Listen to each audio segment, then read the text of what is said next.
नवधा भगति कहूँ तुहि पाही, सावधान सुनु धरु मन माही।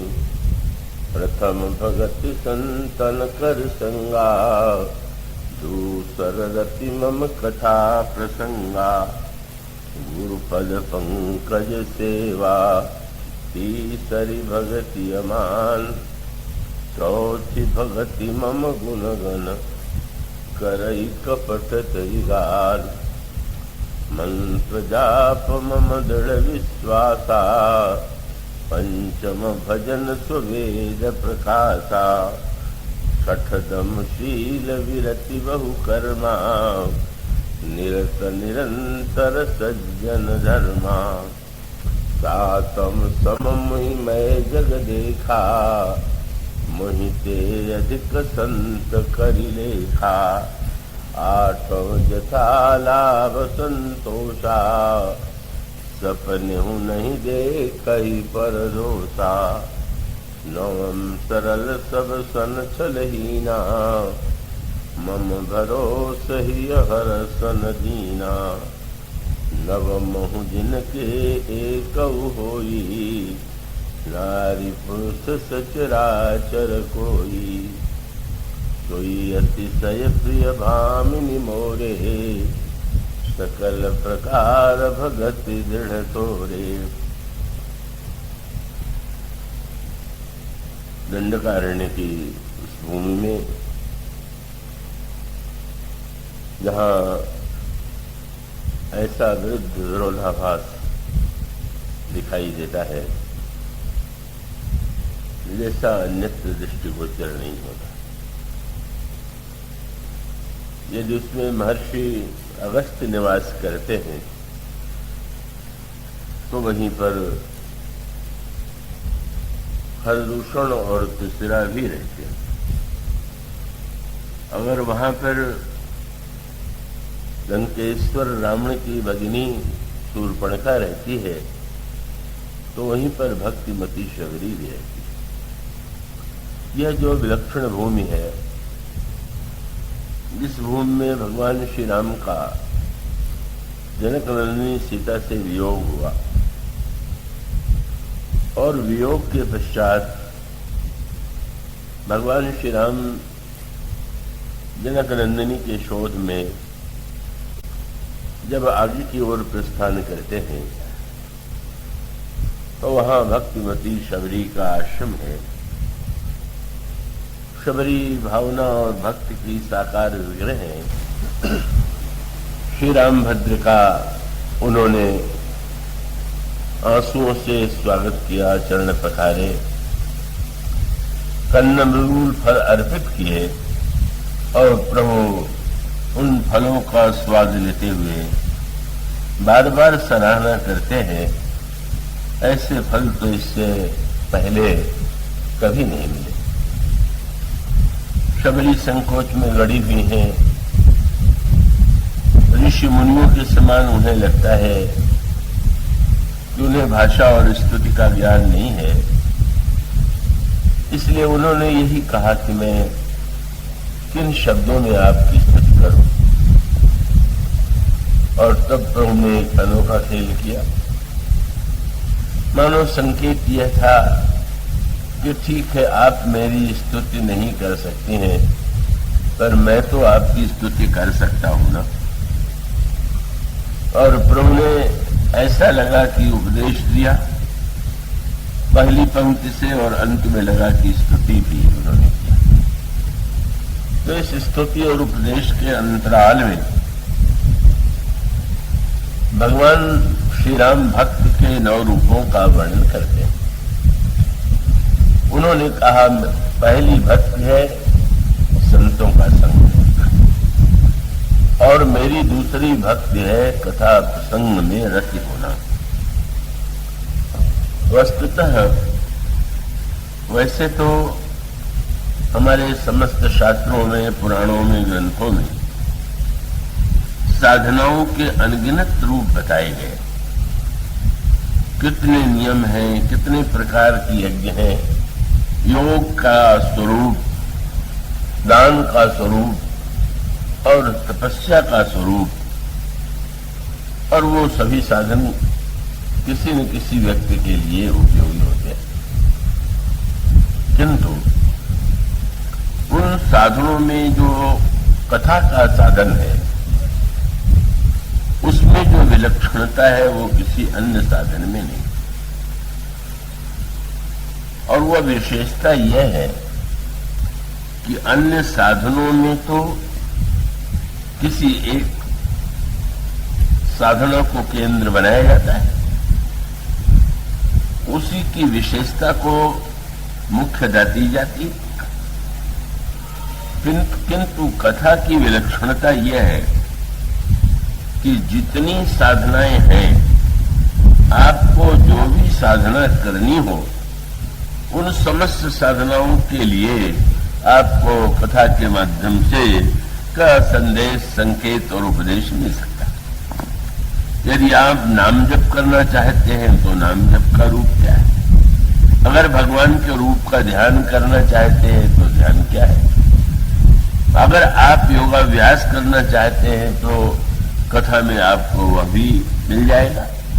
अगर आप और किसी प्रकार के साधन करना चाहें तो कथा का यह विलक्षण रूप है कि आप किसी भी प्रकार का साधन क्यों न करना चाहें, उसका कथा के माध्यम से का आपको जितना अधिक मार्गदर्शन प्राप्त होगा और किसी अन्य माध्यम से नहीं।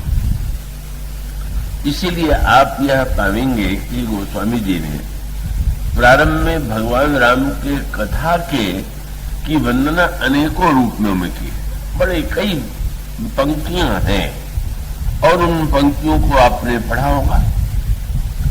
उस पर गोस्वामी जी ने एक बड़ा मधुर वाक्य कहा।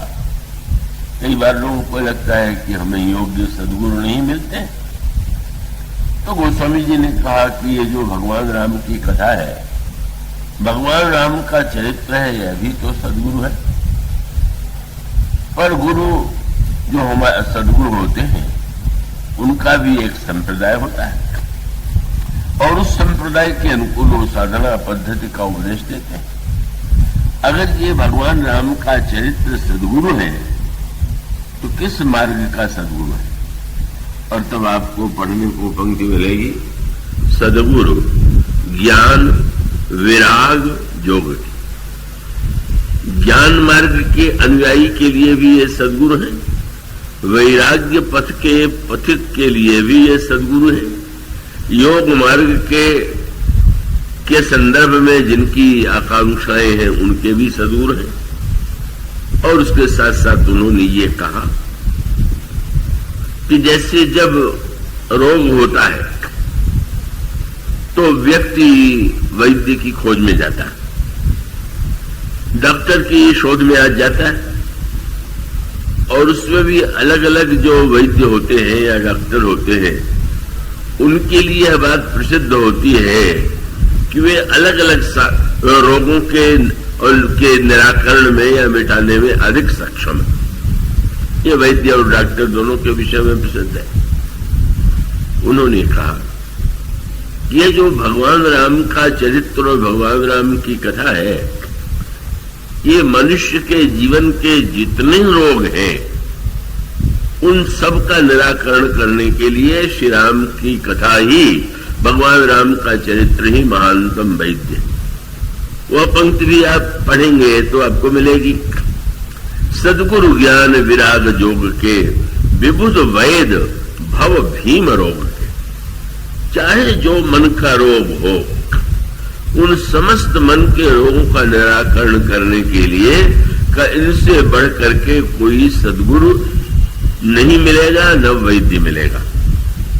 और उन्होंने कहा अगर लड़ने की स्थिति आवे तो आपस में तो लोग लड़ते ही रहते हैं, लेकिन अगर बुराइयों से लड़ने की इच्छा आवे तो उनका व्याप रहो संसार मह माया कटक प्रचंड सेनापति कामादिवट दम्भ कपट पाखंड। अथवा उन्होंने कहा यह जो भगवान श्री राम का चरित्र क्या है, बोले समस्त दुर्गुणों को जलाकर नष्ट कर देता है।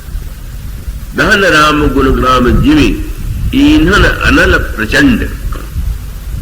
तो इसका मानो तात्पर्य यह है कि आपके समक्ष भले ही कोई भी समस्या क्यों न हो, आप यदि उसका समाधान पाना चाहते हैं तो आप भगवान के चरित्र, भगवान राम की कथा, भगवान राम के गुणों में ही उसका पूरा समाधान पा सकते हैं।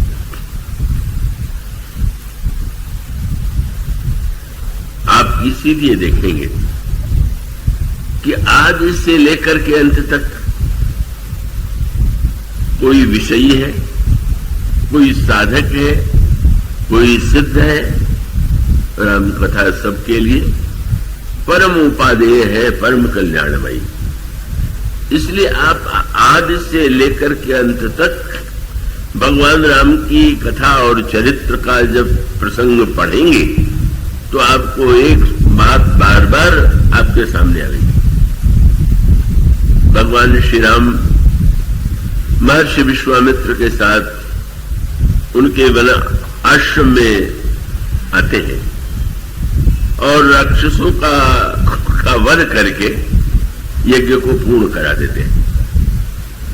पर यज्ञ के पूर्ण होने के बाद भी भगवान श्री राम वहां पर रुके रहे। वैसे तो ये ठीक था कि यज्ञ की रक्षा के लिए आए थे और यज्ञ यदि पूर्ण हो गया तो वहां से लौट जाते, पर गोस्वामी जी ने कहा कि नहीं, भगवान श्री राम आश्रम में रुके। आश्रम में रुक करके क्या करते रहे? जिस कार्य के लिए आए वो कार्य पूरा हुआ। गोस्वामी जी कहते हैं कि नहीं, एक कार्य ऐसा था कि जो स्वयं ईश्वर भी कर रहा।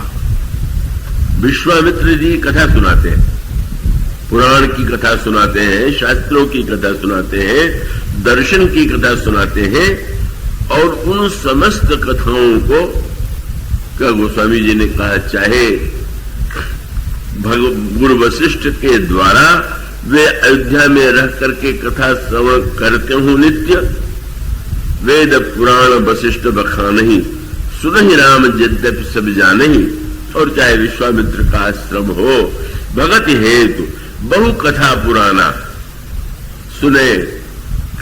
भगवान श्री राम ने उसको बड़े प्रेम से सुना।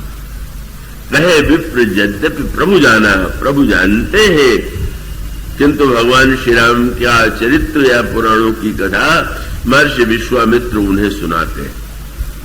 मानो इसका अभिप्राय यह है कि जब भगवान के लिए भी जिन्हें कोई अपेक्षा नहीं है वे भी कथा श्रवण करके आनंदित होते हैं, तो फिर अन्य लोगों के लिए तो उससे बढ़कर के कोई अन्य साधन हो ही नहीं सकता। और फिर भगवान श्री राम की यात्रा प्रारंभ होती है। जनकपुर से पत्र आया हुआ है, वहां महर्षि विश्वामित्र प्रभु से कहते हैं वहां यज्ञ हो रहा है। वह यज्ञ क्या है, कौन सा है? का धनुष यज्ञ है, वहां तुम्हें चलना। और गोस्वामी जी ने कहा वहां पर भी महर्षि विश्वामित्र जनक नंदिनी सीता का कैसे जन्म हुआ है, महाराज श्री जनक ने जो प्रतिज्ञा की है उसके पीछे उनका क्या संकल्प है, क्या उपदेश है, को वो भगवान राम को सुनाया।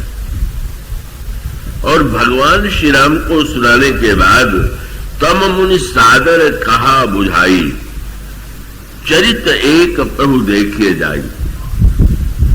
भगवान महर्षि विश्वामित्र ने जनक जी की चरित्र, जनक की कथा, जनक नंदिनी के प्राकट्य की कथा सुनाई, और फिर उसके पश्चात ये कहा कि हम चाहते हैं कि तुम धनुष यज्ञ में सम्मिलित हो। तो धनुष यज्ञ सुन रघुकुल ना था, हर्ष चले मुनिवर के साथ। मानो जनकपुर जाने की प्रेरणा भी जो प्राप्त होती है वो कथा के माध्यम से ही प्राप्त होती है। महर्षि विश्वामित्र सर्वज्ञ ईश्वर को निश्चित रूप से कथा सुनाते हैं, और उसके पश्चात तो कथाओं की जो परंपरा प्रारंभ होती है वो तो समाप्त होने का नाम ही नहीं लेती। महर्षि विश्वामित्र और प्रभु लक्ष्मण जी और प्रभु महर्षि विश्वामित्र के साथ यात्रा कर रहे। मार्ग में एक आश्रम दिखाई देता है और वो आश्रम जनशून्य है, और वो जनशून्य आश्रम में मनुष्यों की तो बात ही क्या, कोई पशु और पक्षी भी नहीं दिखाई दे रहा है। पशु और पक्षी भी वहां पर नहीं है, उसे प्रभु ने देखा।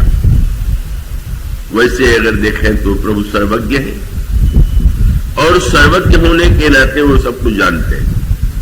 लेकिन बहुत बड़े महत्व का सूत्र हम सबके लिए है। जब ये कहा जाता है कि प्रभु समस्त प्राणियों के हृदय में विद्यमान है, जब ईश्वर के विशेषणों की चर्चा करते हुए कहा जाता है कि ईश्वर सर्वज्ञ है, जब यह कहा जाता है कि ईश्वर सर्वशक्तिमान है, तो चाहे जितने बड़े बड़े शब्दों का हम प्रयोग करें, पर अगर व्यक्ति से पूछा जाए कि क्या भगवान की सर्वज्ञता का अनुभव आपको हो रहा है, सर्वशक्तिमत्ता का अनुभव हो रहा है, और इसका उत्तर यह है कि उन शब्दों को हम सुन करके दोहरा देते हैं, पर उसका अनुभव नहीं होता। कई बार लोग कहा करते हैं, रामायण में भी एक पंक्ति कही गई कि प्रभु से कुछ कहने की आवश्यकता नहीं। प्रभु से कहने की इसलिए आवश्यकता नहीं कि प्रभु जानत सब विनय जो जनाए, का सिद्धि हो ही लोक रिझाए। प्रभु तो बिना जनाए ही सब जानते हैं। पर विचित्र वाक्य है, ये वाक्य भी कपट मुनि ने कहा, और ये कह दिया कि प्रभु को जनाने की कोई आवश्यकता नहीं है। पर क्या ये सही बात है क्या? तो इसका उत्तर यही कि नहीं नहीं, प्रभु भले ही सब कुछ जानते हो, प्रभु भले ही सर्वशक्तिमान हो, लेकिन सब सर्वशक्तिमान और सर्वज्ञ होते हुए भी जब तक आप अपनी बात उनसे नहीं कहेंगे, आप निश्चित रूप से इसी पद्धति को थोड़ा और अंतरंग में बैठ के देखें। जैसे जब कैसे करना चाहिए, तो शास्त्रीय परंपरा यह है कि उन्होंने कहा कि अगर कोई जिह्वा से जप करे वो भी मंगलमय है, पर अगर वो होठों के माध्यम से उच्चारण न करके केवल होठ हिले और शब्द का उच्चारण न हो तो वो और श्रेष्ठ है। और होठ भी न हिले, केवल मन के द्वारा हो तो और उत्कृष्ट है। पर मानस की यह साधना पद्धति नहीं। रामचरितमानस में सबसे अधिक महत्व तो जिह्वा से जप करने का दिया गया। कृपया एकाग्र रह करके ये जो विचित्र सी बात लगती है उस पर आप ध्यान दें। गोस्वामी जी, चाहे आप मेरे पत्रिकाओं को पढ़ें चाहे मानस को पढ़ें, ऐसा लगता है कि उन्होंने जिह्वा के जप को ही सर्वश्रेष्ठ स्थान दे दिया। अब गोस्वामी जी से कहा जा सकता है कि ठीक है, जिह्वा से जप जो है वो तो साधारण व्यक्तियों के लिए है, पर जो योगी होंगे वो तो केवल मन से ही करते होंगे। गोस्वामी जी की पंक्ति आप नाम वंदना के प्रसंग में पढ़िए। गोस्वामी जी कहते, नाम जी है जप जागरण जोगी, विरति विरंच प्रपंच वियोगी। बड़े बड़े योगी जो है वो जिह्वा से भगवान के नाम का जप करके उस मत तत्व का, उस दिव्य तत्व का अनुभव करते हैं। गोस्वामी जी जिह्वा पर इतना बल क्यों देते हैं? ये क्यों नहीं कह देते कि ये तो बहुत बढ़िया उपाय है? कि जब कोई व्यक्ति ये कहता है, और अगर वो ये कहता है कि भाई हम तो माला आदि को दिखावा समझते हैं, हम तो बस मन ही मन करते, तो सत्य भी हो सकता है और केवल न करने का एक बहाना भी हो सकता है। इसका अर्थ ये है कि भाई हम कहते कि हम दिखावा नहीं करना चाहते, इसलिए माला से जब क्यों करें, तो जब तो मन में ही होना चाहिए। तो बात तो सब ठीक ही है, ये भी ठीक। अब वो प्रसिद्ध वाक्य है, गंगा स्नान की क्या आवश्यकता? संत कबीर ने बार बार इसकी ओर संकेत किया, तीर्थ में स्नान करने से क्या होगा, मूर्ति का पूजन करने से क्या होगा, या केवल माला लेकर के जप करने से क्या होगा? माला तो कर में फिरे, जीव फिरे मुख माही, मनुआ तो 10 दिस फिरे, यह तो सब सुनना ही। ठीक है, जिन संतों ने यह बात कही उनका एक अपना दृष्टिकोण है कबीर ने, और अनेक ग्रंथों में इसका वर्णन किया गया, पर इसका दूसरा पक्ष बड़े महत्व का है, और उस पक्ष को मानस में अत्यधिक महत्व दिया गया। और वो पक्ष यह है कि कहीं ये सारी वस्तुएं जो है वो हमारे जीवन में इसको अपने आलस्य या प्रमाद को छिपाने के लिए आड़ न बन जाए। और उसका अर्थ है कि किसी से कहा जाए कि भाई गंगा स्नान करने चलेंगे, और कह दे गंगा तो अपने हृदय में ही है, मन चंगा तो कठौती में गंगा। तो बात हो सकता है सही, पर क्या सचमुच मन चंगा है क्या? कि केवल दूर न जाना पड़े, स्नान न करना पड़े, इसलिए आपने वो वाक्य दोहरा दिया। इसलिए वस्तुतः व्यक्ति ऊंचे सिद्धांतों की आड़ लेकर के केवल अपनी जो उसकी दुर्बलताएं होती हैं, उसका प्रमाद, आलस्य और तमोगुण होता है, उसके समर्थन में वो प्रयोग करता है। इसलिए भक्ति शास्त्र की परंपरा यह है कि अगर लोगों को दिखावा भी लगे, ठीक है, आपने कह दिया मन में जब करते हैं तो आप बड़ी ऊंची स्थिति में। एक व्यक्ति माला लेकर के जब करे तो कहें बड़ा वो दिखावा कर रहा, पर कम से कम कर रहा है। आप कर रहे हैं कि नहीं कर रहे हैं इसका तो कोई पता नहीं। आप कह रहे हैं, पर आपको क्या स्मरण होता है क्या? बल्कि गोस्वामी जी ने तो बड़ा विनोद भरा वाक्य कहा। तुलसीदास जी तो तुलसी की माला भी पहनते थे, जब भी करते थे माला पर। तो किसी ने गोस्वामी जी से कहा कि महाराज ये इस तरह से जब करना क्या दम्भ नहीं है? दम्भ माने दिखाने की चेष्टा।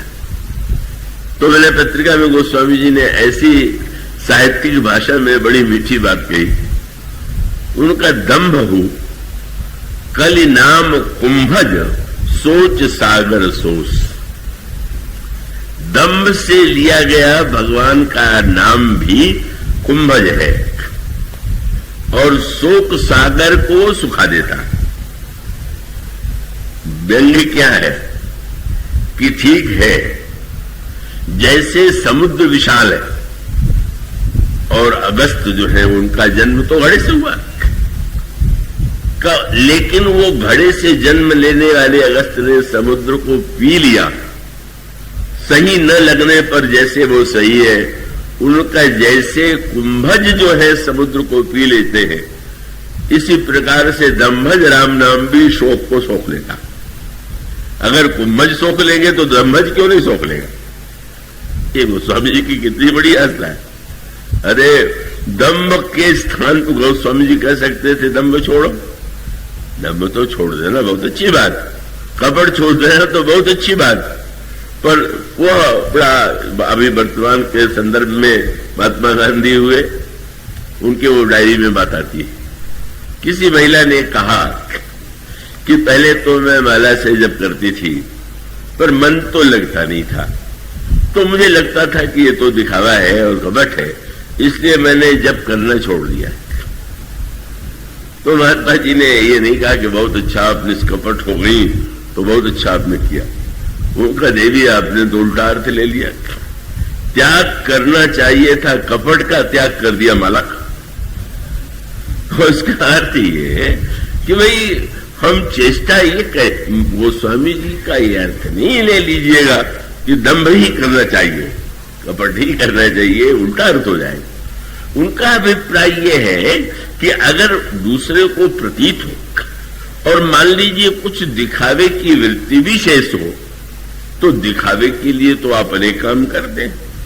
आप बढ़िया वस्त्र दिखावे के लिए पहनते हैं, आप धुले वस्त्र और नए नए रूप रंग वाले वस्त्र दिखावे के लिए पहनते हैं, आप विवाह करते हैं तो उसमें न जाने क्या क्या दिखावे के लिए करते हैं। जीवन के हर क्षेत्र में तो आप दिखावा करते हैं, और जब नाम जप की और भक्ति की बात आती तो कहते हम दिखावा नहीं करते।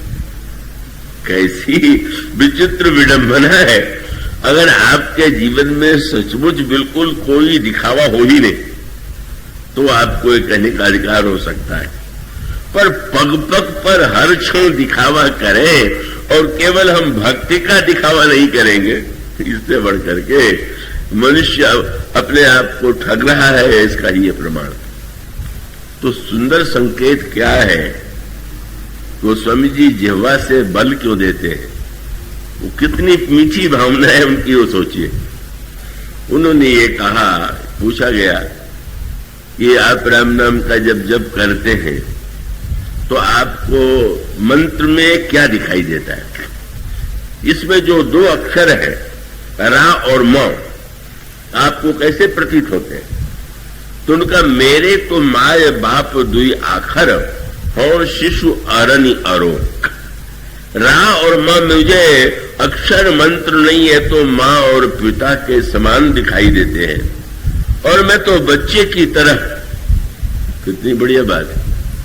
क्या बच्चा दूध के लिए जब वो भूखा होता है तो क्या वो मानसिक जप करने लगता है कि मुझे भूख लगी है मां तुम दूध पिलाओ? वो तो चीखेगा, चिल्लाएगा, पुकारेगा।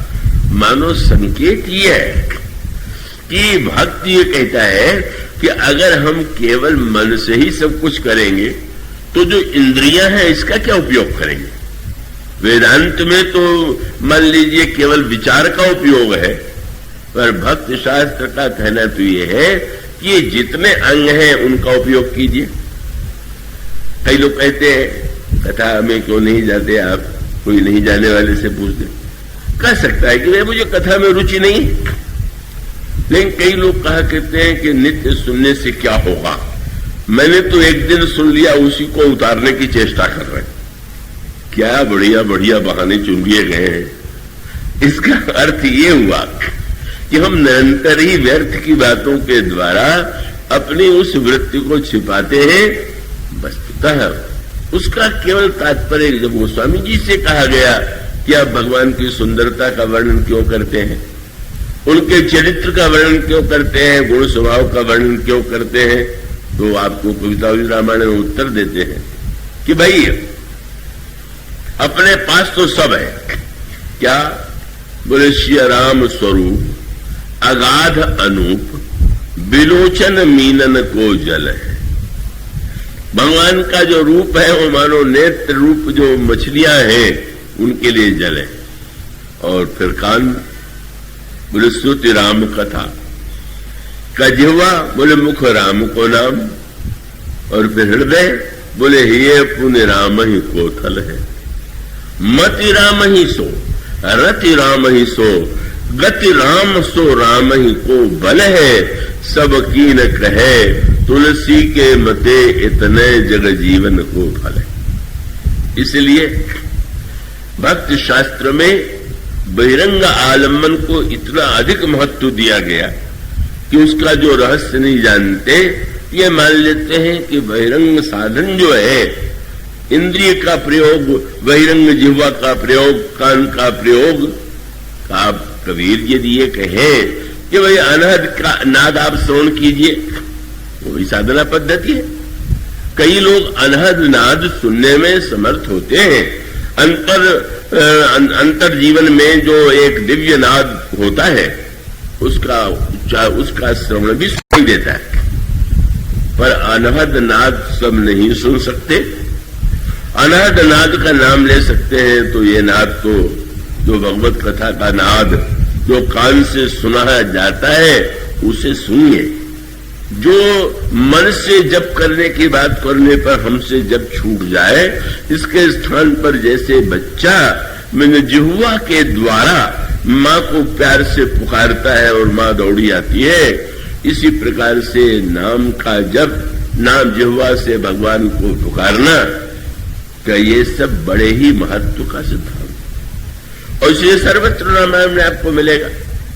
सर्वज्ञ ईश्वर में, सर्वशक्तिमान ईश्वर में कभी भी वो न तो सर्वज्ञता का प्रयोग करता है न सर्वशक्तिमत्ता का प्रयोग करता है, जब तक आप उसकी सर्वज्ञता के लिए उसको प्रेरित न करें।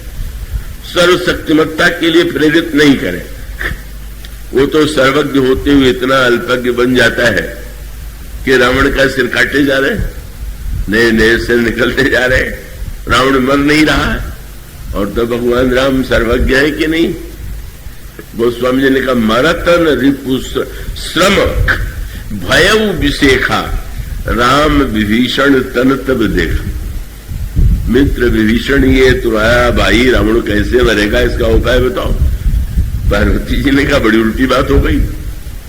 ईश्वर जो है वो जीव से पूछ रहा है कि रावण कैसे मरेगा। गोस्वामी जी कहते हैं, उमा काल मर, शंकर जी ने कहा, उमा काल मर जा की इच्छा सो प्रभु कर जन प्रेम परीक्षा। और यही सूत्र है। अगर ईश्वर की आवश्यकता आपको है, उसके सर्वज्ञता की अभिव्यक्ति आपको चाहिए, उसके सर्वशक्तिमत्ता की आवश्यकता आपको है, तो आप उसको जगाइए। वो तो सोता रहता है। पुराण की भाषा तो बड़ी सांकेतिक है, बोले क्षीर सागर में सोते रहते। अब सोए हुए व्यक्ति को से कोई काम करना हो तो आप पहले उसको तो जगा लेंगे। यह जब ये कहा जाता है कि भगवान को निमंत्रण देने जब अर्जुन और दुर्योधन गए तो भगवान वहां पर हैं अपने कक्ष में, पर सोए हुए। दुर्योधन पहुंचा तो सोए हुए, और अर्जुन ने जो ही प्रवेश किया चरणों में बैठ गया, भगवान जग गए। बहुत मधुर भाषा है। दुर्योधन पहुंच गया पर ईश्वर को जगाना नहीं जानता, और अर्जुन में भक्ति भावना थी कि उसके पहुंचते ही भगवान जग गए। इसलिए भक्ति शास्त्र में अंतरंग साधनाओं को महत्व देने के साथ साथ बहिरंग साधनाओं को अत्यधिक महत्व दिया गया। और यह महत्व आपको उस संदर्भ में आप समझते हैं? जो लोग इसके ऐसी बात करते हैं, क्या श्री भरत से बढ़ करके वे विरागी त्यागी ज्ञानी कुछ है क्या? कितनी सुंदर बात आती है कि जब भगवान राम श्री भरत को विदा करते हैं, अयोध्या जाकर के आप राज्य चलाइए, तो श्री भरत मान लेते हैं। और कितना सुंदर सूत्र है। क्या बोले? बिनु आधार मन तो सन शांति। प्रभु आप मुझे कोई आधार तो दीजिए। भरत जी को बहिरंग आधार की आवश्यकता है क्या? अगर बहिरंग आधार जो है निम्न कोटि की बात है, आधार बिना कोई व्यक्ति होता है क्या? आप बैठे हुए हैं तो क्या निराधार बैठे हुए हैं क्या? आप बैठे हुए हैं पृथ्वी पर, आपकी प्रत्येक क्रिया के लिए कोई न कोई आधार चाहिए, और यह निराधार कुछ नहीं होता। और इसलिए भरत जी आग्रह करते हैं, बिनु आधार मन तो शांति। श्री भरत जी को प्रभु ने जब पादुका दिया, अच्छा मान लीजिए बिना पादुका के भरत आ जाते, श्री भरत जी सिंहासन पर बैठ करके मन में यह भाव बनाते रहते कि राज्य प्रभु का है, मैं प्रभु की राज्य का संचालन उनकी आज्ञा से कर रहा हूं। कर सकते थे कि नहीं? पर पादुका के बिना उनको संतोष नहीं हुआ, उसको उन्होंने सिर पर धारण किया। क्या वो कोई दिखावा था क्या? और वहां से लौट करके जब अयोध्या के राज सिंहासन पर प्रभु को की पादुका को उन्होंने पधराया, मानो सूत्र यह है कि ये वस्तुतः ये जो बहिरंग वस्तुएं हैं उसका अर्थ मानो यह तात्पर्य है कि श्री भरत के द्वारा वही फिर बात आती है कि कोई व्यक्ति कह दे बड़े हमारे ऊंचे विचार हैं, पर उसको साकार अभिव्यक्ति जब आप देंगे तो आपको उस अभिव्यक्ति के लिए बहिरंग की अपेक्षा ही होगी। और इसलिए श्री भरत सिंहासन प्रभु पादुका सिंहासन प्रभु पादुका पर श्री भरत जी ने उस पर पादुका को सिंहासन प्रभु पादुका बैठारे निरुपाधि। और बैठाने के बाद नित पूजहि प्रभु पावन प्रीति न हृदय समात मांग मांग आय सुकरत राजकाज बहुभान। वो पादुका की नित्य पूजा करते हैं और जितने काम करते हैं वो पादुका से आज्ञा लेकर के करते हैं, पर उसका मूल तत्व यह है, और यह बड़े महत्व का सूत्र है कि वैरंग के बिना व्यक्ति कभी कभी अंतरंग में इतने जल्दी अपने आप को बदल लेता है और वो उसकी विकृतियां उसको कहां तक पहुंचा देती हैं कोई सीमा नहीं। इसलिए वस्तुतः भगवान बिना जनाए जानते हैं। कपट मुनि ने जो ये कहा, अगर ये सच होता तो हम लोगों की सब बात जानते होंगे, पर सहायता तो नहीं कर रहे कहीं से, परिवर्तन तो कुछ कर नहीं रहे। आप उनको सर्वशक्तिमान कह रहे हैं पर वो आपको बचा नहीं रहे। आप उनको सर्वज्ञ कह रहे हैं पर आपकी समस्याओं को जानते हुए नहीं दिखाई दे रहे। इसलिए आवश्यकता है कि वस्तुतः हम, जब ये शब्द कहा जाता है ना कि मन वचन कर्म विकार तजी तब चरण हम अनुराग ही। ब्रह्मा जब भगवान की स्तुति करते हैं तो क्या ब्रह्मा नहीं जानते थे कि भगवान जनाए बिना सब जानते, पर कितनी जय जय सुरनायक जन सुखदायक प्रणत पाल भगवंता। इसलिए वस्तुतः यह जो गुरु की भूमिका है, यह संत की भूमिका है, उसका सूत्र वही। यह अहिल्या के रूप में जो पत्थर पड़ा हुआ है, नारी पड़ी हुई है, यह क्या है? इसके आध्यात्मिक रूप की व्याख्या आपके समक्ष की जा चुकी है, अनेक रूपों में और भी की जा सकती है, पर गोस्वामी जी ने तो यही लिखा। प्रभु ने जो ही आश्रम को जनशून्य देखा, तो जनशून्य देखने के बाद प्रभु ने पूछा, महाराज आश्रम एक अधिक मंगमाही, खग मृग जीव जंतु को नहीं, पूछा मुनि। शिला प्रभु देखी, महाराज ये आश्रम में पशु पक्षी मनुष्य क्यों नहीं दिखाई दे रहा, क्या है? विश्वामित्र जी कह के छुट्टी ले सकते थे, फिर तुम सब जानते हो, मैं नहीं बताऊंगा। पर गोस्वामी जी ने कहा कि नहीं। जब उन्होंने पूछा तो पूछा, मुनि शिला प्रभु देखी, तो सकल कथा मुनि कही विषय की। यह कथा सूत्र माने कथा वह माध्यम है कि जिस माध्यम के द्वारा अपनी गुरु के माध्यम से गुरुदेव ने उस कथा को ऐसे रूप में प्रस्तुत किया कि भगवान के हृदय में कृपा और करुणा का संचार हो, और कृपा और करुणा के द्वारा उस अहिल्या के रूप में जो बुद्धि की जड़ता है। मानो गोस्वामी जी विनय पत्रिका में भगवान राम से कहते हैं कि प्रभु, मैंने सुना है कि त्रेता युग में आपने अहिल्या जो पत्थर की बनी हुई थी उसका आपने उद्धार कर दिया, पर मुझे विश्वास तो तब होगा जब यह आप करके दिखावें। कहाँ है अहिल्या? उन्होंने कहा, महाराज हमारे पास जो अहिल्या है वो तो सबसे वो अहिल्या तो एक भूल के कारण पत्थर बन गई, पर हमारी अहिल्या जो है नित्य नित्य वही भूल करती है। कौन है अहिल्या?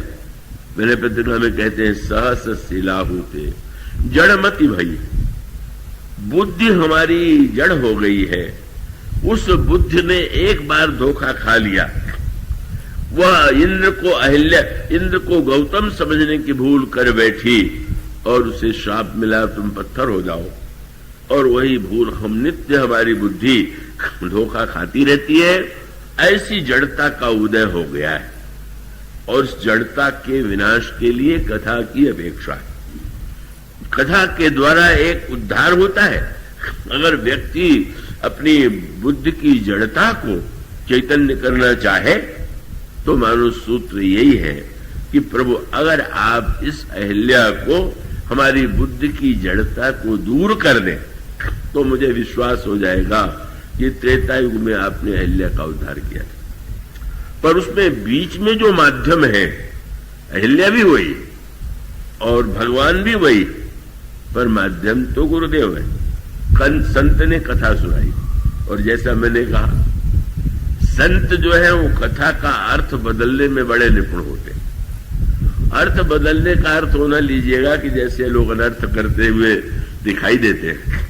अनर्थ करने वालों की संख्या भी कम नहीं है, वो तो बहुत है। पर इसका अर्थ है कि हम उस अर्थ के द्वारा क्या चाहते हैं और जो चाहते हैं। अब मान लीजिए भगवान राम से पूछा, भगवान राम ने पूछा महर्षि विश्वामित्र से कि महाराज ये कौन है? तो महर्षि यह भी कह सकते थे, अरे ये अहिल्या, ये तो महान का अशुद्ध पातिव्रत से भ्रष्ट हो गई और इसके पति ने ही शाप दे दिया कि जाओ, कोई तुम्हारे पास नहीं आवेगा, पक्षी भी पास में नहीं रहेंगे।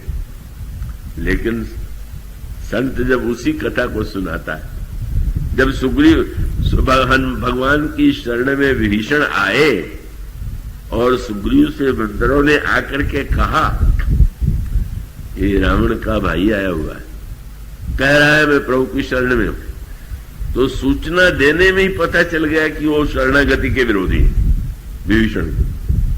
प्रभु ने पूछा, सुग्रीव जी क्या समाचार है? तो ये कह सकते थे कि पुलस्त का नाती, पुलस्त के नाती हैं, विश्रवा मुनि के बेटे हैं, विश्रवा मुनि के बेटे विभीषण आपकी शरण में आए हुए। तो सूचना कैसे देते? आवा मिलन दशानन भाई, महाराज दशानन का भाई मिलने आया हुआ। शब्द भी एक तो व्यक्ति का परिचय पिता के नाम से देना चाहिए कि भाई के नाम से, पिता और प्रपिता का नाम नहीं। और नाम भी रावण का कौन सा चुना? 10 मुंह वाला। मानो भगवान ये कह सकते हैं कि भाई कोई बात नहीं है, वो तो कह रहा है ना कि मैं शरण में आया हुआ हूं। कोई व्यक्ति अपनी बात कह के बदल जाए तो कहते हैं तुम्हारा एक मुंह है कि 2 मुंह है। सुग्रीव का तात्पर्य यह था कि जब 2 मुंह वाले पर विश्वास नहीं किया जाता तो 10 मुंह वाले का भाई, इसकी बात का क्या विश्वास किया जाए? आप किसी बात को रखते हुए ऐसे ढंग से रख दीजिए कि सामने वाले के मन में उसको सुन करके उसके प्रति क्रोध आ जाए, तृष्णा आ जाए, और ऐसे रूप में रख दीजिए कि सुन करके उसके प्रति सहानुभूति और सद्भाव उत्पन्न हो जाए। तो संत की विशेषता क्या है? संसार के व्यक्ति तो दूसरों के विषय में जब कुछ कहते हैं तो दोष को और बढ़ा करके उसकी निंदा करते हुए कहते हैं, और संत ने जब सुनाया तो कथा का सार क्या था? अंत में कहा, शब्द को समझिएगा, देखेंगे। महर्षि विश्वामित्र कहते हैं गौतम नारी, परिचय देते हैं महर्षि गौतम की पत्नी, और उपल देह, और शब्द कितना सुंदर है, उपल देह धरि धीर, कितनी धैर्यशालिनी है, हजारों वर्ष से धैर्य पूर्वक आपकी प्रतीक्षा कर रही थी। अब कोई कुतार्किक होता तो कह देता कि अब पत्थर प्रतीक्षा नहीं करेगा तो क्या चलने लगेगा क्या? मानो संत की विशेषता ये है कि एक ही वाक्य में उसने जीवन का अर्थ बदल दिया। बोले प्रभु एक क्षण के लिए अगर अहिल्या विचलित हो गई तो उसको शाप मिला, और हजारों वर्ष से जो अडिग है उस पर तो ध्यान देना चाहिए। एक क्षण के लिए विचलित हो जाने से क्या हुआ? अगर वो नहीं विचलित, कब से गौतम नारी शाप बस उपल देह धरि थी। और उसके बाद अगला वाक्य क्या करे? स्पष्ट बता देते, क्या आप जा रहे हैं धनुष यज्ञ में और आपके अनेक गुण हैं, तो अनेक गुणों की आपको वहां जाकर के तो अपने पौरुष की परीक्षा देनी है धनुष तोड़ करके। लेकिन आपका एक प्रसिद्ध गुण कृपा है, इस समय कृपा की परीक्षा है। क्यों? अगर कोई श्रेष्ठ व्यक्ति को सम्मान दे दे तो कृपा थोड़ी है, वो तो प्रतिदान है। तो आपकी कृपा है कि नहीं, उसकी परीक्षा तो अहिल्या है। मानो संत जो है वही भगवान के गुण को, अब अगर वो चाहते तो कह सकते थे कि आप तो मर्यादा पुरुषोत्तम है। मर्यादा पुरुषोत्तम श्री राम के लिए बड़ा प्रसिद्ध शब्द है, पर विश्वामित्र ने तो नहीं कहा कि आप मर्यादा पुरुषोत्तम, क्योंकि मर्यादा पुरुषोत्तम कहें और अहिल्या की मर्यादा नष्ट हुई है तो वो तो आवश्यक है कि भगवान उसका वो दंडित या अपराधी मान ले। पर संत ने कृपा गुण को, और कृपा गुण जो गोस्वामी जी ने मेरे पत्रिका में बड़े सुंदर ढंग से कहा, प्रभु की सभा में आए, खड़े हो गए, फिर देखा चारों ओर, भगवान ने पूछा कहां से आए हो, चारों ओर क्या देख रहे हो? तुलसीदास जी का शब्द देखिए, और शब्द में कितनी भावना, कितना स्नेह है। बोले मैं एक बात सुन के आया हूं। सामने तो भगवान है, पर शब्द क्या है? मैं हरि पतित पावन सुने। एक शब्द में चतुराई। उन्होंने ये नहीं कहा भगवान से कि आप पतित पावन है, बोले मैंने सुना है। कितना शब्द में क्या अर्थ बदल जाता है। अगर तुलसीदास जी कह दें कि आप पतित पावन, तो उसमें आनंद थोड़ी। वो तो कह रहे हैं कि मैंने ऐसे सुना है। तो सुना है क्या सामने आने के बाद तुम्हें दिखाई नहीं दे रहा? बोले यही तो चारों ओर ढूंढ रहा था कि कोई पतित यहां पर है क्या, कि आपका नाम पतित पावन मैं मान लूं। तो मैंने तो ढूंढ के एक भी पतित पाया नहीं। भरत जी हैं, लक्ष्मण जी हैं, हनुमान जी हैं, वशिष्ठ जी हैं, देवता है, मुनि है, कौन पतित है? तो महाराज ये तो मैंने सुना है, यहां आकर के तो सही नहीं लग रहा। मुस्कुराए प्रभु, तो मान लो कि नाम नहीं सही। बोले नहीं महाराज, मैं चाहता हूं कि आपका नाम बिल्कुल सही सिद्ध हो जाए। उपाय क्या है? बोले मैं आपकी शरण में आया हूं, आप मुझे शरण में ले लीजिए, और बाद में अगर कोई आपसे पूछे कि आप कैसे पतित पावन है तो दिखा दीजिएगा। तुलसीदास जैसे पतित को मैंने शरण में लिया, इसलिए मैं पतित पावन। कितनी चतुराई से भक्त, भगवान के तो अनेक नाम है, अनेक गुण है, पर भक्त कहता है मैं हरि पतित पावन सुने, मैं पतित तुम पतित पावन। जो सुना है उसको सत्य करने के लिए तो आज आपके पास सुअवसर है। मैं पतित तुम पतित पावन दो बानक बने। कैसी बढ़िया जोड़ी है हमारी आपकी, कैसा बानक बना हुआ है। ऐसे ढंग से भक्त बात रखता है कि भगवान को हंसी आए बिना नहीं रहती। मानो संत ने एक बार भी श्री राम से नहीं कहा कि तुम तो अयोध्या के राजकुमार हो, बड़े न्याय प्रिय हो, तुम मर्यादा पुरुषोत्तम हो। कुछ नहीं, कृपा तुम्हारे विषय में प्रसिद्ध है कि तुम बड़े कृपामय हो, पर आज तुम्हारे कृपा की परीक्षा है, इसलिए आप कह देते हैं। और उसमें भी एक एक शब्द सुने चुने हुए। आगे चलकर के विश्वामित्र जी ये कहने वाले हैं कि अपने चरण की धूल अहिल्या के मस्तक पर डाल दीजिए। भगवान राम के स्वभाव को ये जानते हैं कि वो मर्यादाओं का बड़ा पालन करते हैं। भगवान राम एक मुनि पत्नी के मस्तक पर अपनी ओर से धूल डाल दे, कोई किसी के चरण की धूल लेके माथे पर चढ़ावे, यह बात तो समझ में आ सकती है, पर आप ही अपने पैर की धूल दूसरे के माथे पर डाल दें तो आपकी यह बात तो बड़ी अमर्यादित और अशिष्ट प्रतीत होगी। तो मुनि जी ने कितनी बढ़िया भूमिका मानी।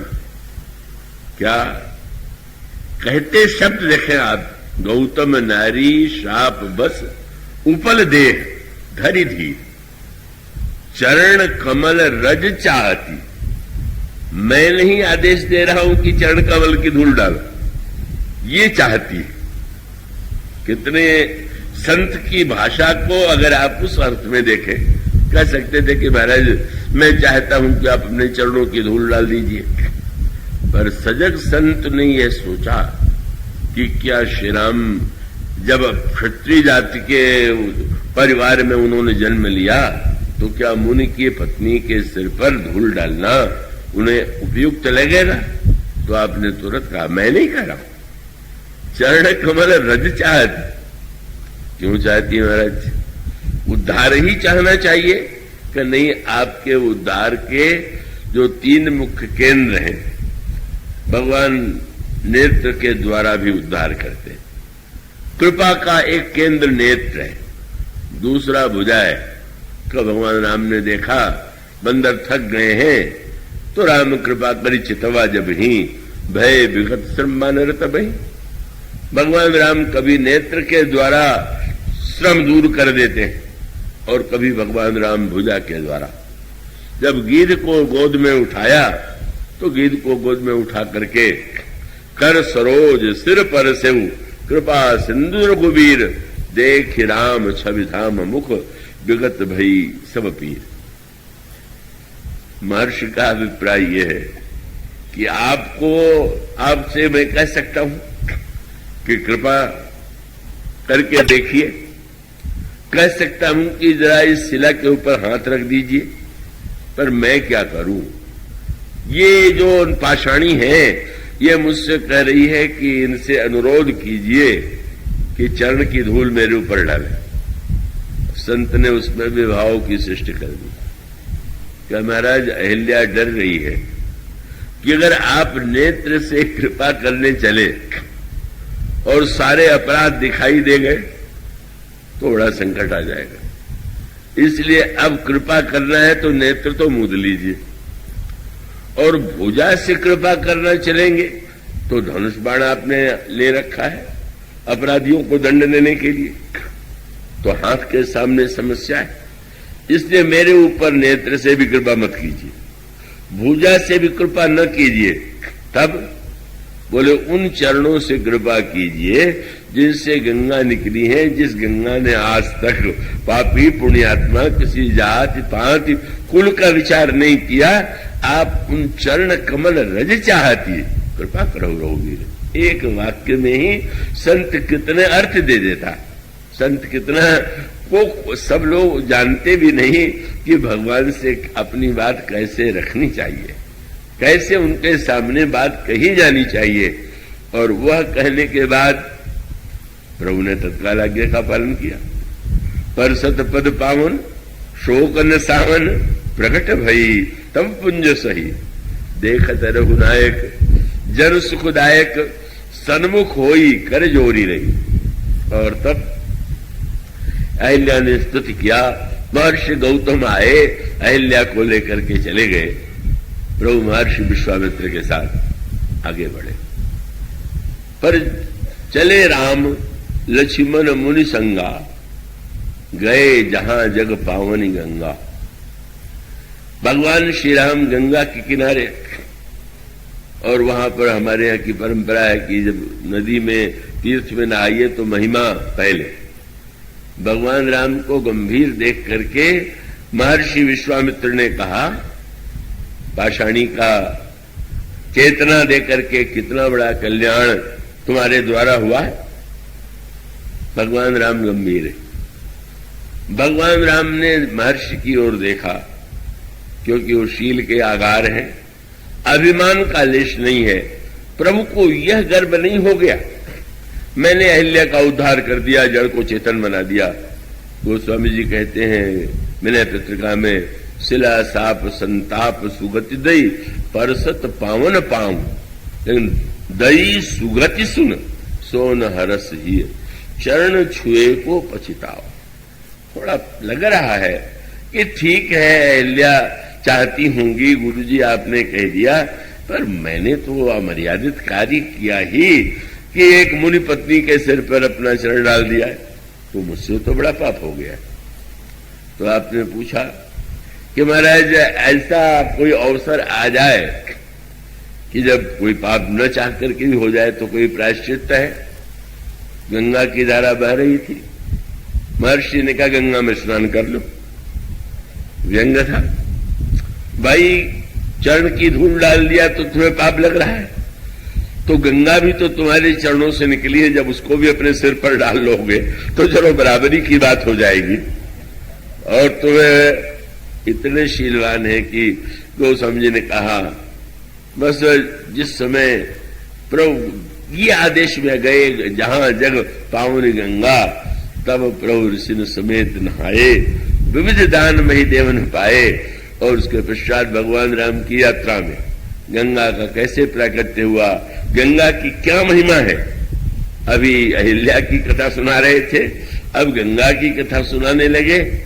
और जब जनकपुर में गए तो कथा थोड़ी रुक जाती है, वो तो चलती ही रहेगी नए रूपों में, नए नए अर्थों में। महर्षि विश्वामित्र वहां पर नित्य जनकपुर में जब रहते हैं तो भी नित्य कथा सुनाते हैं। और प्रभु जो है भगवान श्री राम का गोस्वामी जी ने कहा कथा इतिहास पुरानी रुचि रजन जुगजाम सिरानी। रात्रि में 2 घड़ी जब व्यतीत हो जाती है तब कथा समाप्त होती है। और उन कथाओं का उद्देश्य अलग अलग होता है। जिस समय जो स्थिति है वहां पर उसके अनुकूल कथा वे कहते हैं और कथा को नया अर्थ दे देते हैं, नया रूप दे देते हैं और भगवान से वह करने का अनुरोध करते हैं जो अपेक्षित है। कथा हो रही, लक्ष्मण जी भी बैठे हुए, लेकिन कथा सुनने का एक उनके हृदय में भाव उदित हुआ। क्या? लखन हृदय लालसा विसेखी, जाई जनकपुर आइए देखी। लालसा उत्पन्न हुई कि जनकपुर जाकर के देखें। तो वैसे तो यह लग सकता है कि लगता है कथा में मन नहीं लगा। अब कथा हो रही है और बैठे बैठे जनकपुर देखने की इच्छा उत्पन्न हो गई। मैं समझता हूं कि आप में भी से कई श्रोता ऐसे होंगे, बैठे होने के बाद भी सोच रहे होंगे कहां जाना है, क्या करना है। तो क्या लक्ष्मण जी भी उसी प्रकार से हैं क्या? कि नहीं, कथा के सच्चे श्रोता तो लक्ष्मण हैं। क्या? कि आप कोई वस्तु सुने और सुन करके सुनने का आनंद ले लें वो तो अलग बात है, पर जो सुने उसको जीवन में तुरंत साकार करने की चेष्टा करें और ऐसा आपको ऐसी प्रेरणा मिले तो श्रोता, उससे बढ़कर के उपयुक्त श्रोता कौन होगा। और महर्षि विश्वामित्र की जो कथा है उसको सुन करके लक्ष्मण जी के हृदय में जब जनकपुर देखने की लालसा उत्पन्न होती है तो यह कथा का ही उद्देश्य है, कथा का ही फल है। और फल वही संकेत आपको यहां मिलेगा और सीता जी के प्रसंग में वाटिका में मिलेगा। वहां पर भी जनक नंदिनी सीता सखियों के साथ पूजन करने के लिए आई हुई हैं। बड़ी विधि से, बड़े स्नेह से पार्वती जी का पूजन करती हैं, उनसे वरदान मांगती हैं। पूजा कीन अधिक अनुरागा, निज अनुरूप सुभग बर मांगा। पर उसी समय एक सखी ऐसी है जो कथा में, जो पूजा में सम्मिलित नहीं हुई। कहां गई थी? वह एक सखी से संग विहाई, गई रही देखन फुलवाई। पहली दृष्टि में लगता है विचित्र सखी। इतनी सखियां आई श्री किशोरी जी के साथ, पूजन छोड़ करके बाग में घूम रही। और उसके अंतरंग रहस्य पर विचार कीजिए। सखी पूजा में सम्मिलित नहीं हुई, जो सम्मिलित हुए हो तो धन्य ही है, पर जो बाग में चली गई, क्यों चली गई? एक दिन इसी वाटिका में जब श्री सीता जी आई थी, पुष्प वाटिका में देवी का पूजन करने के लिए, तो देवर्षि नारद आए।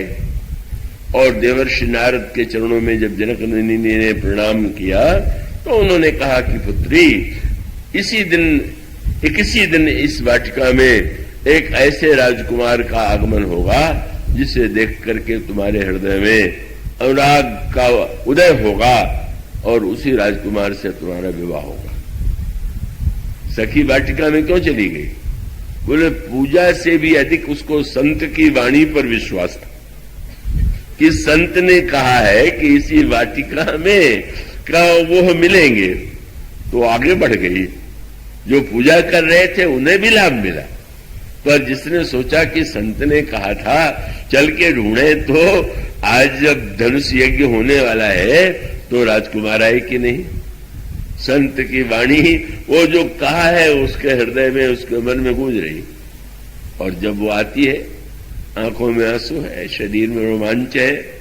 सखियों ने देखा, पूछ दिया, कहू कारण निज हर्ष कर, पूछे समृद्ध बहन। तो उसने कथा सुनाई। पर कथा का भी सूत्र कितना सुंदर है। कथा की दो पद्धति है, समास और व्यास। कहूं नाथ हरिचरित अनूपा, व्यास समास स्वमति अनुरूपा।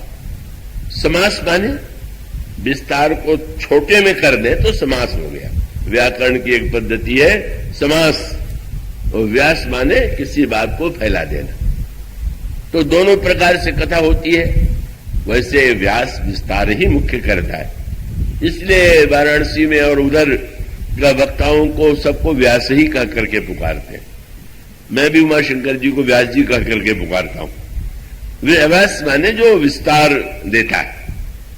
लेकिन सखी इस समय जो उसने कथा सुनाया वो व्यास पद्धति से नहीं सुनाया, क्योंकि सुनाने का उद्देश्य पूरा होना चाहिए। कोई सुनाने में ही लग जाए और उद्देश्य दूर चला जाए तो सुनाने का क्या अर्थ रहा। और तब उसने भी कथा का ही आश्रय लिया। एक कितनी संक्षिप्त कथा थी समास पद्धति में। तासु दशा देखी सखिन, पुलक गात जल नयन, कहु कारण निज हर्ष कर, पूछई सब मृदु वैन। और तब उसने कहा देखन बाग कुंवर दुई आए। बाग देखने के लिए दो राजकुमार आए हुए और बोले श्याम गौर सब भांति सुहाए। एक का रंग श्याम है और दूसरे का रंग गौर है, सब प्रकार से सुंदर है। अच्छा अच्छा, और वर्णन बस कथा समाप्त कर दिया एक वाक्य कह करके। अब मैं क्या कहूं, क्यों श्याम गौर की मैं कहूं बखानी, गिरा अनैन नैन बिनुबानी। ऐसी संक्षिप्त कथा अगर मैं कहूं तो शायद आपको बड़ी निराशा हो जाए।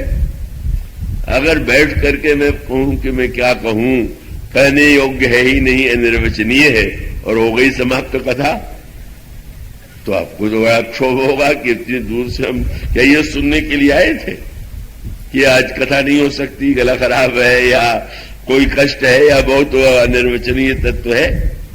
पर सखी ने चतुर कितनी दूरदर्शी, बोले ऐसा न हो कि कथा सुनाने में कथा का उद्देश्य समाप्त हो जाए। राजकुमार आए हुए हैं, वो ये आवश्यक तो नहीं कि ही रुके रहे। अब मैं इतना विस्तार करूं और उस बीच में वो फूल लेने के लिए आए चले जाएं, तो ये तो कथा का कोई है। तो इसलिए व्यवहारिक अर्थों में थोड़े में समाप्त कर दिया, पर थोड़े में भी इतनी बात कह दी कि वो बात सचमुच जो है कभी बहुत विस्तार में भी लगता है कि जैसे भूसे भूसा है और उसमें कोई सार नहीं, और कभी थोड़े में भी लगता है न कह करके भी उसने जितना कह दिया। सखी कहती है अरे तुम तो वर्णन करने चली थी, चुप कैसे हो गई? और चुप कैसे हो गई तो उसने ये कहा गिरा अनयन नयन विनुबानी। मैं क्या करूं, जिह्वा बोलती है पर उसके पास आंखें नहीं, और आंखें देखती हैं पर उसके पास जिह्वा नहीं। इसलिए मैं वर्णन समाप्त कर दूं।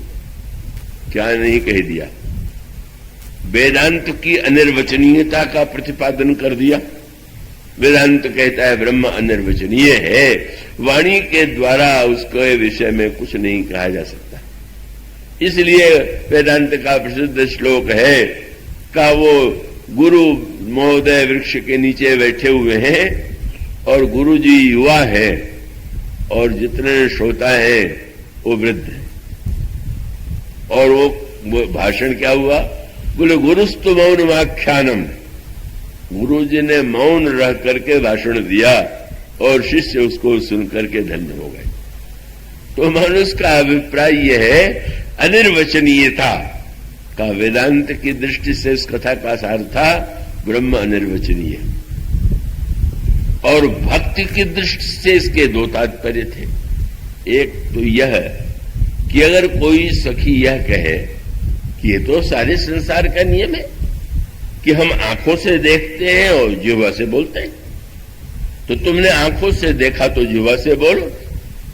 सखी ने कहा नहीं, अन्यत्र तो संभव है कि गिरा से नेत्र से देखें और जिह्वा से कहें। क्यों?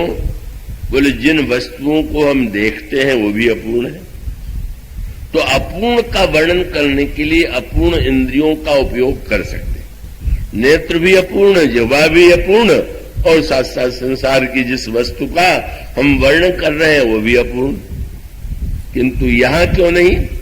बोले वो पूर्ण का वर्णन अपूर्ण से कैसे हो सकता है? ब्रह्म है पूर्ण, नेत्र और जिह्वा दोनों अपूर्ण है, इसलिए अपूर्ण से पूर्ण का वर्णन नहीं हो सकता। और तीसरा संकेत और बड़ा कर दिया, क्या? नेत्र से देखने के बाद आप जब उसका वर्णन करते हैं तो कैसे वर्णन करते? आपको पहले मन और नेत्र से आपने देखा, मन को साथ में लगाया तो ही दिखाई देगा। अब जब ये सोचें कि हमें सुनाना है तो फिर बुद्धि की सहायता लेंगे, किस भाषा में बोलें, कैसे वर्णन करें, और बुद्धि से आश्रय लेने के बाद जिह्वा से बोलेंगे। सखी ने बहुत बड़ी बात कह दिया, बोले अब वर्णन इसलिए नहीं कर पाऊंगी कि जो बीच वाला माध्यम है उनको देखने के बाद मन तो वहीं रह गया, और जब मन वहीं रह जाए तो फिर बुद्धि को कौन बतावे और कौन सुनावे? माने वह ईश्वर जहां जाकर के मन फिर लौट के नहीं आता। मैं आ गई हूं इसलिए कि मुझे कर्तव्य प्रतीत हुआ। इतने में कितना सुंदर कह दिया कि सुनने का तत्काल फल हुआ। सुनि हर्षी सब सखी से आनी, क्या कथा का फल है? सिय ही अति उत्कंठा जानी, और व्यग्रता हो गई। थोड़े में समाप्त कर देने से और व्यग्रता हो गई। अरे, और जब उसके पश्चात फिर वो कथा सखियां प्रोत्साहित करती हैं, और तुम चली अग्र करी प्रिय सखी सोई। मानो कथा का उद्देश्य भी भगवान को पाना है, उत्कंठा उत्पन्न करना है, और उत्कंठा उत्पन्न करने के बाद जनक नंदिनी अनुगमन करती है। और इसी प्रकार से विश्वामित्र जी जब जनकपुर की गाथा सुनाते हैं, जनक नंदिनी की चर्चा करते हैं और जनकपुर का वर्णन करते हैं, तो लक्ष्मण जैसे श्रोता समझ गए कि ये जो वर्णन गुरुजी ने किया है जरा देखना भी तो चाहिए। इसलिए उत्कंठा क्या है? बोले गुरुजी ने बताया वो महाशक्ति जो संसार का निर्माण करती है, वही जनक के पुत्री के रूप में उन्होंने जन्म लिया है। और तुरंत लक्ष्मण जी के हृदय में अच्छा तो उनकी रचना का दर्शन तो करें, उनकी उस दिव्य रचना का आनंद तो ले, और उसके पश्चात उनके हृदय की आकांक्षा को समझ करके प्रभु गुरुदेव से कहते हैं, लखन हृदय लालसा विसेखी, जाई जनकपुर आइए देखी, मुनि भय बहुरी, प्रभु भय बहुरी मुनि सकु चाही, प्रगट न कहीं मनई मुसुकाही, और राम अनुज मन की गति जानी, भगत वछलता यह कुलसानी, परम विनीत सकुची मुसुकाई, बोले गुरु अनुशासन पाई। हाँ, जोड़ दिया। और बहुत विनम्र रूप से प्रभु ने गुरुदेव की ओर देखा, मुस्कुराए, कहो क्या कहना चाहते हो। और फिर वो जो गुरु शिष्य का संवाद होता है, कितना मधुर। उनका महाराज नाथ लखनपुर देखना चाहे, ये बिल्कुल नहीं कहा मैं देखना चाहता हूं, लक्ष्मण जी देखना चाहते हैं। तो ठीक है, मैं आज्ञा दे देता हूं कि जाकर के देखा मैं, कि नहीं महाराज आज्ञा मुझे भी चाहिए। तो ये क्यों कह रहे हो कि लक्ष्मण देखना चाहते हैं? ये क्यों नहीं कहते हो कि हम दोनों देखना चाहते हैं? बोले महाराज मैं बिल्कुल देखना नहीं चाहता। कितना रहस्यपूर्ण संवाद चल रहा है। ब्रह्म अगर ये कहे कि मुझे देखना अभी बाकी है, बोले देखने की इच्छा तो जीव में ही हो सकती है, ब्रह्म में कहां से होगी। और इसलिए भगवान का कथन अगर बहिरंग दृष्टि से देखें तो बच्चों जैसा स्वभाव, कि जैसे बच्चे बहाने बनाते हैं, इसलिए अपना नाम न लेकर के लक्ष्मण जी का दे दिया। और अंतरंग तात्पर्य ब्रह्म तो अनीय है, उसके लिए कुछ अविज्ञात नहीं है, कुछ जानने योग्य नहीं है, कुछ देखने योग्य नहीं है, लक्ष्मण जीव है। और इसलिए गुरु शिष्य के संवाद में लखन हृदय, महाराज ये जो लक्ष्मण है वो नगर देखना चाहते हैं, तो फिर इनको जाने दिया जाए? नहीं, जो राउर आए सो मैं पाऊं, आज्ञा तुम्हें क्यों चाहिए? बोले नगर दिखाए, देखने वाले को कोई दिखलाने वाला भी तो चाहिए। अब ये कह करके उन्होंने गुरु जी के सामने कितनी बढ़िया बात कह दी। बोले महाराज, महामाया नगर में जीव जाना चाहता है, अपनी दृष्टि से देखेगा तो उलझ जाएगा, मेरी दृष्टि से देखेगा तो निकल आवेगा। वो संवाद होता है। और गुरुजी और आगे बढ़ गए।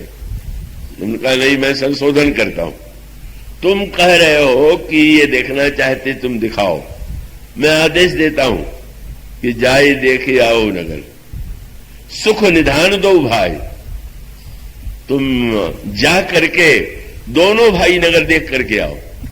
श्री राम ने कहा मैं दिखलाऊंगा, ये देखेंगे। गुरुजी ने कहा नहीं, दोनों देखेंगे। क्यों? तुम्हारी दृष्टि से जीव देखे ये भी तो ठीक है, पर तुम भी तो जाकर के जीव की दृष्टि से देखो। इतनी बड़ी बात कह दी गई। अगर जीव ईश्वर की समस्या को, ये ईश्वर जीव की समस्या को अपनी दृष्टि से देखेगा, तब तो कभी भी वो हमारी समस्या, उसको समस्या ही नहीं लगेगी। आप सोचिए, ईश्वर की दृष्टि में हमारी क्या क्या समस्या का महत्व है। हम और आपने समझते हैं कि बड़े महत्वपूर्ण व्यक्ति हैं। आप आधुनिक चाहे प्राचीन वर्णन पढ़ लीजिए आकाश का, कितने ग्रह हैं, कितने नक्षत्र हैं, और आपके उस सारे ब्रह्मांड में सबसे छोटी है पृथ्वी, और उस विशाल पृथ्वी में भी एक नन्हे से हम लोगों का स्थान तो एक आपके शरीर में अगर एक मच्छर का भी जो महत्व वो भी नहीं, कोई अर्थ ही नहीं। मानो अनंत अगर अपनी दृष्टि से देखेगा। इसीलिए अवतार भक्त लेने के लिए क्यों कहते हैं?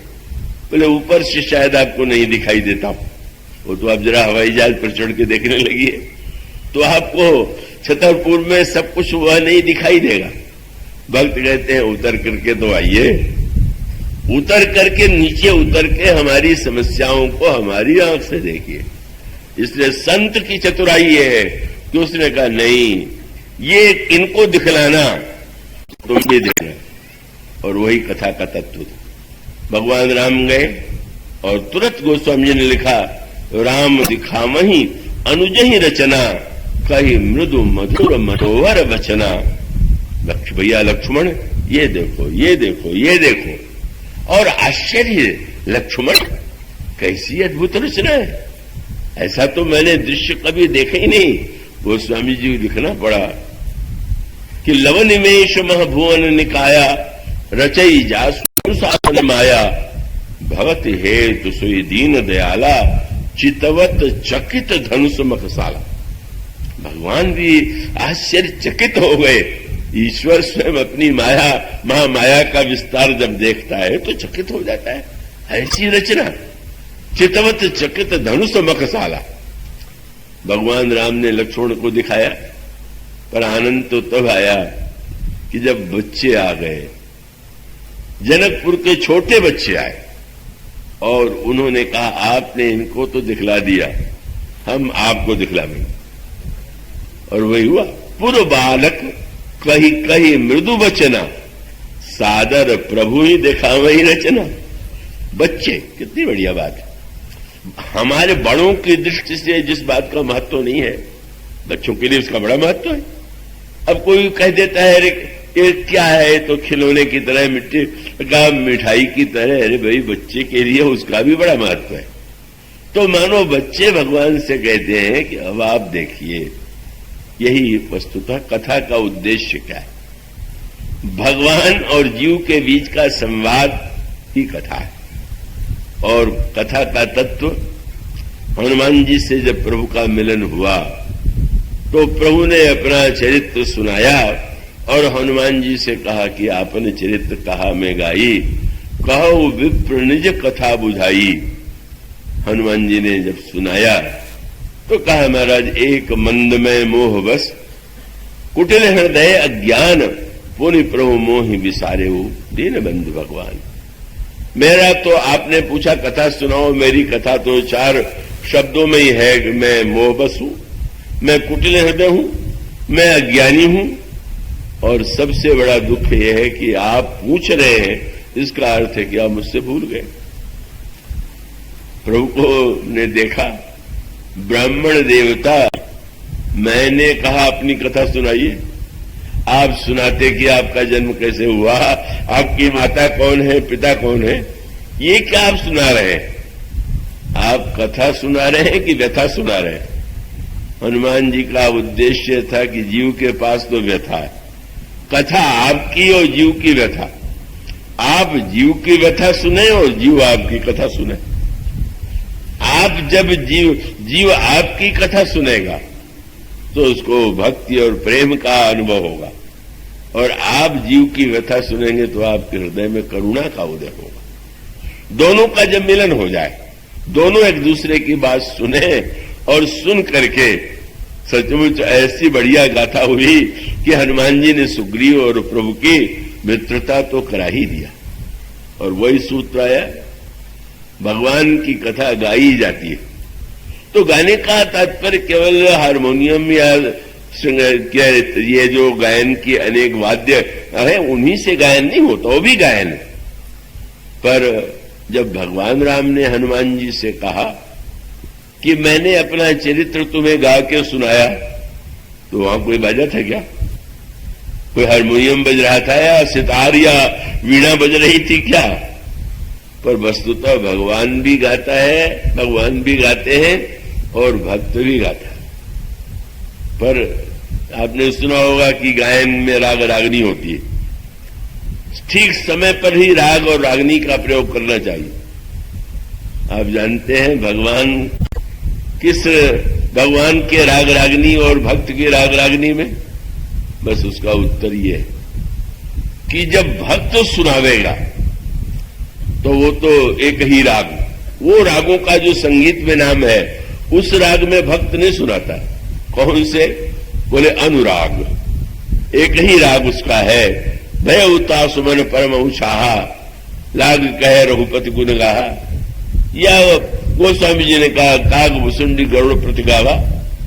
मानो जब भक्त गाता है तो अनुराग, उसका राग एकमात्र है अनुराग। और भगवान से भक्त ने पूछा कि भाई अब तुमने राग सुनाया तो मैं किस रागनी में सुनाऊं? बोले आप कृपा रागनी में सुनाइए। जब जीव अनुराग राग में गावे और भगवान कृपा रागनी का प्रयोग करें तो जीव धन्य हो जाता है। ये कथा का उद्देश्य है। मानो लक्ष्मण को जब प्रभु ने दिखाया तो उन्हें ज्ञान हुआ, पर जब बच्चों ने एक एक वस्तु दिखाया, संवाद हो गया, प्रभु देख चुके तो प्रभु गदगद हो गए। ऐसा मैंने तो नहीं देखा था जैसा आप लोगों के दिखलाने से। तो अब आप लोगों ने दिखलाया तो हम क्या करें? कहले महाराज आप देखने आए हैं, गुरु जी से आज्ञा लेके आए हैं, तो आपका देखना अभी अधूरा है। क्या? अभी तो आपने बाहर बाहर देखा, अब चलिए हमारे साथ, हम दिखावेंगे आपको। गोस्वामी जी कहते हैं सब बच्चे क्या करते हैं? बोले निज निज रुचि सब ले ही बोलाई, सहित स्नेह जाहि दो भाई। भगवान राम ने कहा कि मैंने गुरु जी से कहा दे जल्दी लौट के आवे। आपने कहा था पर उन्होंने ये भी तो कहा है ना कि देख के आइए। आप बाहर बाहर देख के चले जाए और भीतर देखे ही नहीं। तो आपसे पूछे गुरु जी कि आपने देखा और आपके यहां बाहर देखा है, तो कहेंगे भीतर क्यों नहीं देख के आए? मानो जीव की जो समस्या है उसको जो बच्चे हैं, जो असमर्थ हैं, भगवान को दिखलाते हैं, भगवान उनको देख करके ही तब लौटते हैं, भले ही विलंब हो जाए। मानो भगवान की कथा वह माध्यम है कि जो मनुष्य के जीवन में जो समस्याएं, दुख में, सुख में, आनंद में, विषाद में, आशा में, निराशा में, उन सबको आप कथा के माध्यम से उसका समाधान पा सकते हैं। दूसरा रतिमम कथा प्रसंगा। इसके बाद हमारे